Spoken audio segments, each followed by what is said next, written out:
Growing up, I thought my life was simple. Maybe not perfect, but safe.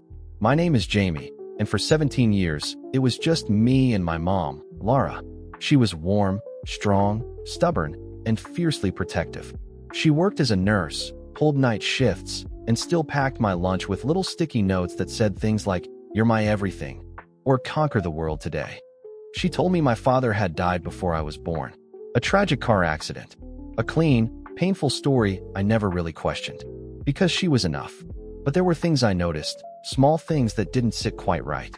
Like how she never talked about him, not even once. Like how there were zero pictures of him. None. Not in photo albums, not tucked into drawers, not hidden away in boxes. I once asked to see a photo of them together. She froze, stared at me like I'd pulled a fire alarm. Then, she brushed my hair back and said softly, "Some memories hurt too much, sweetheart." I let it go. I wanted to believe her. But the doubt started to grow. It started with a joke.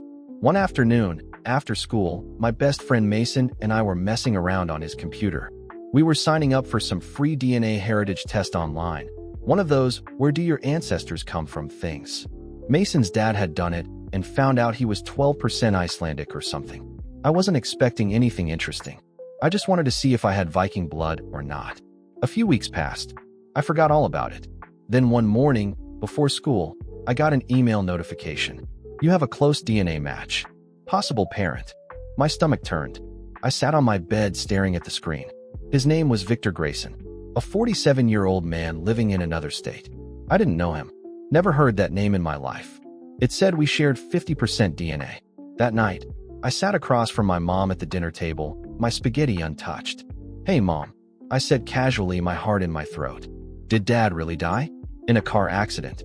She didn't answer right away. She just kept slicing into her garlic bread like she hadn't heard me. "Because," I continued, "I did one of those DNA tests, and it matched me with someone." Her fork hit the plate with a loud clatter. She looked up. Her face was pale, her eyes wide. "You did what?" she whispered. "I didn't mean anything by it," I said quickly. "It was just for fun. But it said I have a parent match. Someone named Victor." "Stop. Right now." Her voice cracked. I froze. "I told you never to dig into this," she said, shaking. "Your father is gone. That man, he's no one. Do you understand me?" But I didn't. Not anymore. Because if she was telling the truth, why was she so scared? A few nights later, after she went to work, I couldn't sleep. The silence in our apartment felt heavier than usual. I ended up in her room. Not proud of it. I didn't want to snoop. I needed to. Her closet was neatly organized. But on the top shelf, buried beneath an old winter coat, was a small wooden jewelry box. Inside, old earrings, a ring I'd never seen before, a faded movie ticket, and a folded letter. The paper was yellowed.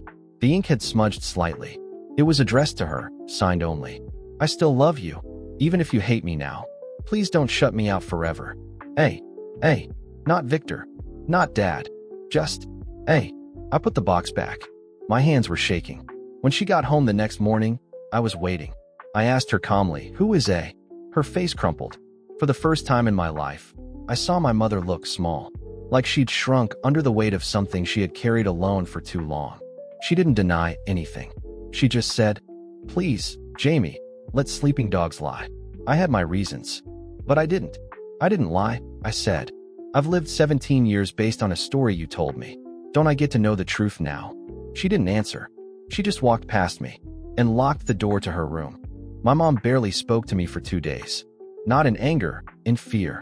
Like I had become someone who might break everything she'd spent nearly 2 decades protecting. But something had already broken. Because once you crack open a lie that big, the truth starts leaking out whether you want it or not. I stared at his profile again and again. Victor Grayson, 47 years old. Lives in a city 5 hours away.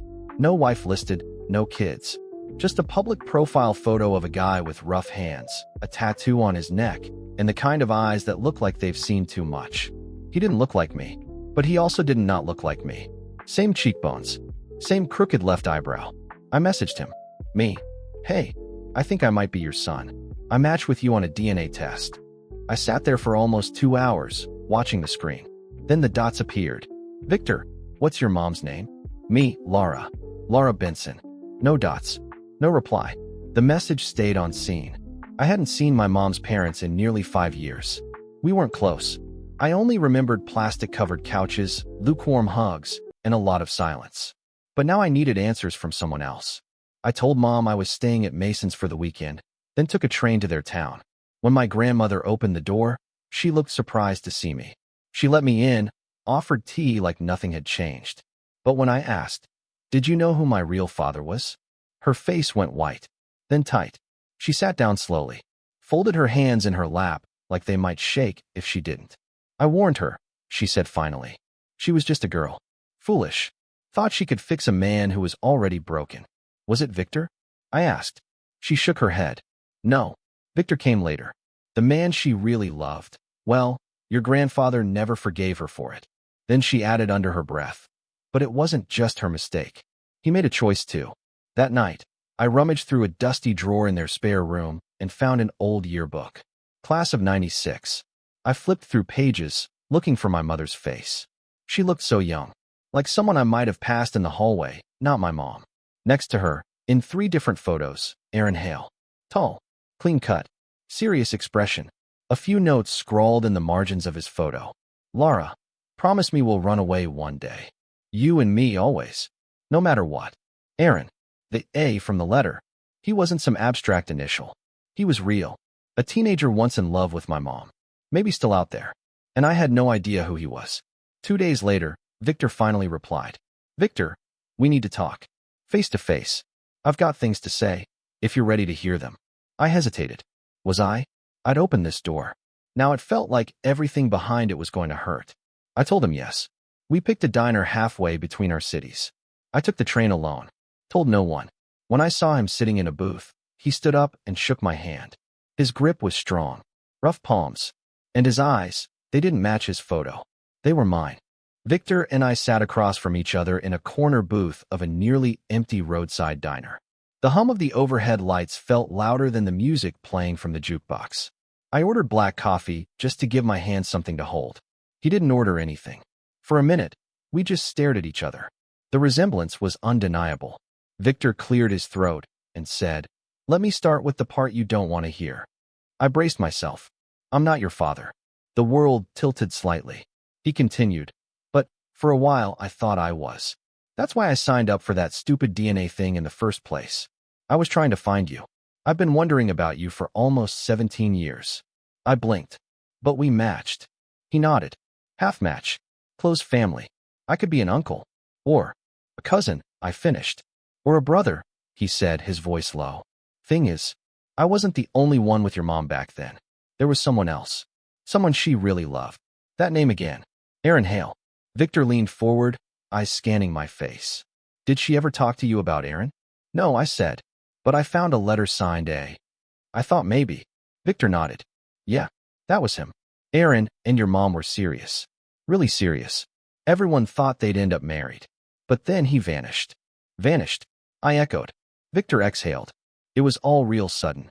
Last year of high school. Just one day gone. No calls, no goodbye. Your mom was wrecked.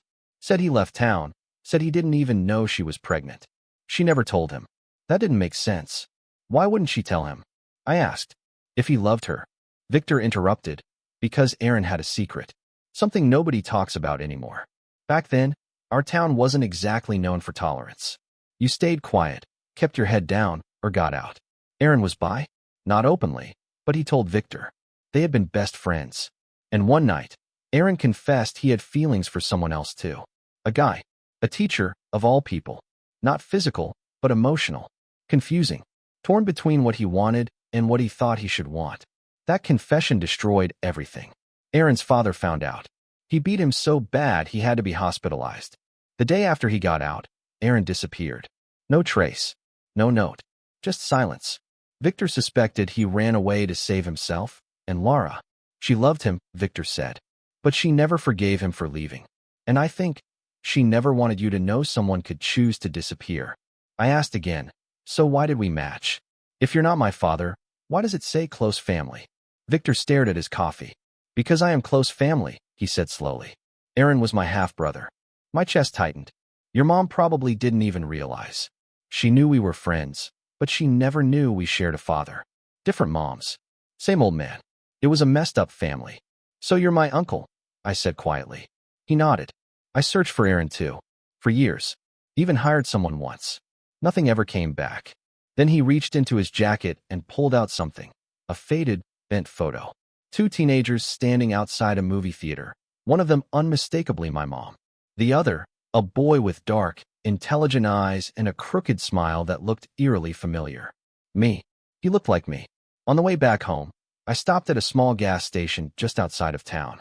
While filling up on snacks, I noticed the cashier watching me with narrowed eyes. "You Lara's boy?" he asked, his voice gravelly. I hesitated. "Yeah, Jamie." He leaned on the counter. "You look just like someone I used to know." "Who?" "Aaron Hale," he said. "A ghost if there ever was one." My blood ran cold. "He worked here for a few weeks back in 2011. The man continued. "Real quiet. Used a fake name. But I recognized him. He had your mom's eyes." "Where did he go?" "Didn't say. Just vanished again. Like he was always running." I couldn't let it go. Not after everything. The letter, the matching DNA, the lies, the ghost of Aaron Hale flickering in and out of places I never thought to look. So I made a decision. I had to find him. I started with what the gas station guy told me. The fake name Aaron used when he worked there, Ben Carter. I scoured employment records, forums, old social media posts. Nothing. The trail went cold. Then I remembered something Victor had said. Aaron was always drawn to the coast. Said he liked places where people came and went and never asked questions. So I looked there. Quiet towns along the shoreline. Libraries. Church records. Homeless shelters. Anywhere someone might leave a faint footprint. Weeks passed. I gave up twice. But then I found it. A Facebook page for a tiny marine supply store in a coastal village 4 hours away. A blurry photo of the staff loading gear onto a boat. In the back, a man with gray in his hair, sunglasses, but the shape of his face unmistakable. I sent the picture to Victor. He called me 10 minutes later. "That's him." I took the bus alone. The store was built into the side of a cliff. Wooden beams, rusted anchors nailed to the walls. It smelled like salt and rope and oil. I walked in, and a bell jingled. He turned around and froze. There was no recognition like the kind that passes in blood. His eyes scanned my face, and I could see the past crush down on him. "You're Lara's son," he said softly. I nodded. "And yours." He didn't deny it. Just sat down on an old stool and covered his face with his hands. Aaron Hale didn't run from my mother. He ran from himself. He said the night he left, he had planned to tell her everything. About the confusion, the feelings, the fear. He didn't want to build a life with lies. But when he found out she was pregnant, he panicked. "I thought I would ruin you both," he whispered. "I thought it was better if I disappeared." He never stopped thinking about me. Never stopped checking the school yearbooks online. Said he kept track of every birthday, quietly, from afar. "But I didn't think I deserved to know you," he said. "Not after what I did." When I got home, I sat my mom down. Told her everything. She cried the whole time. "I never wanted to punish you," she said. "I just wanted you to feel wanted. You always thought Mark was your dad. He wasn't perfect, but he loved you. I didn't want you growing up feeling abandoned." I didn't forgive her instantly, but I understood. Sometimes people lie out of cruelty. Other times, out of fear. She'd carried a secret that slowly rotted inside her. And it hurt her as much as it hurt me. It's been 9 months since I met Aaron. We see each other every few weeks. He's quiet, careful, unsure what he's allowed to be in my life. But we're figuring it out. Together. Victor still checks in too. He's like the rough-edged uncle I never knew I needed. And Mom, she's getting help. Therapy. Rebuilding trust one uncomfortable conversation at a time. But the moment that really changed me, it was when Aaron visited for my birthday. He didn't bring a gift, just a card. Inside it said, 17 years late. But I'm here now, if you'll have me. Dad.